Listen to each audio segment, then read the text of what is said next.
Hello विद्यार्थी मित्रों केम छो? આજે આપણે અઠવાડિયાના દિવસોના નામ, મહિનાના દિવસોના નામ, જોડિયક સાઇન અને હિન્દુ મહિનાઓના નામ વિશે અભ્યાસ કરીશું. તો અઠવાડિયાના દિવસોના નામ, name of the days of આ વીક.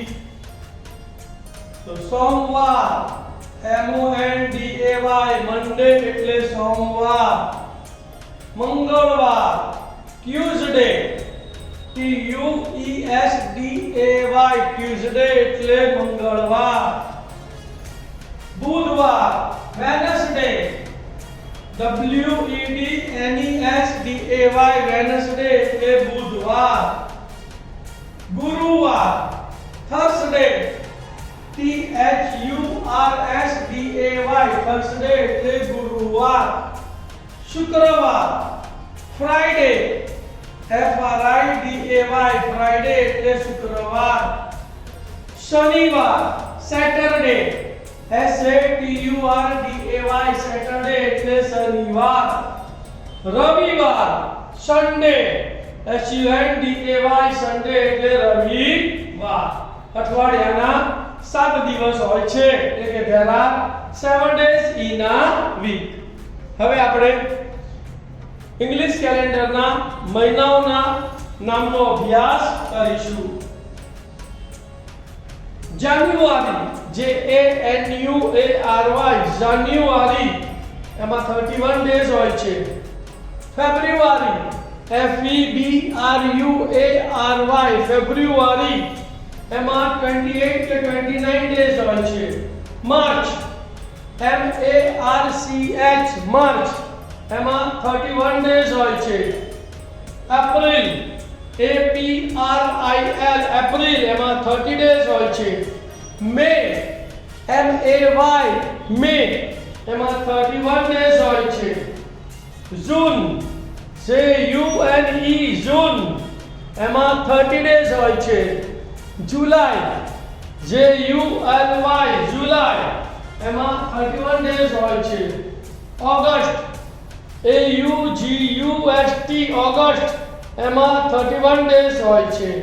સપ્ટેમ્બર SEPTEMBER સપ્ટેમ્બર એમાં 30 ડેઝ હોય છે.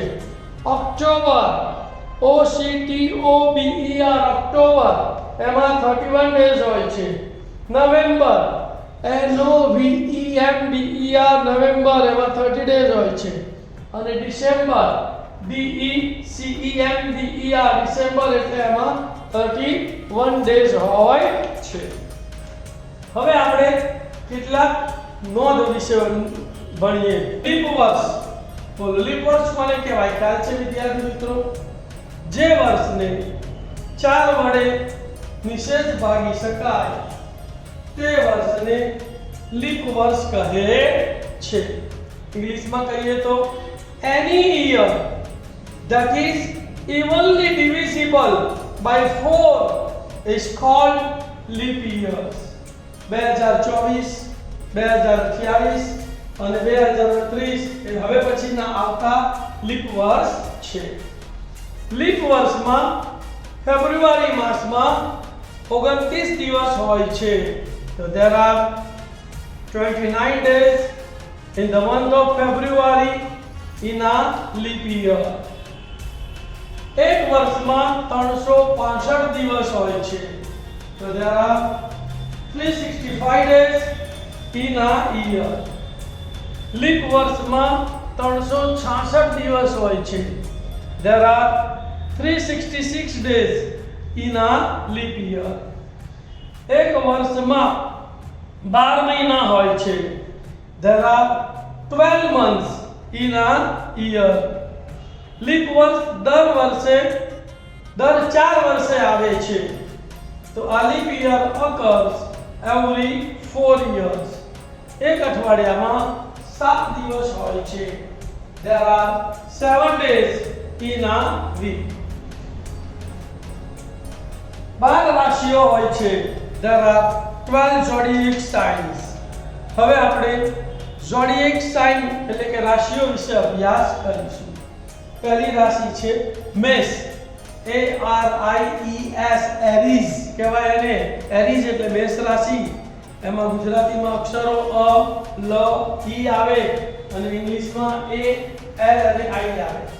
બીજી રાશિ છે વૃષભ. એને ટોરસ કહેવાય. TAURUS ટોરસ એટલે વૃષભ રાશિ.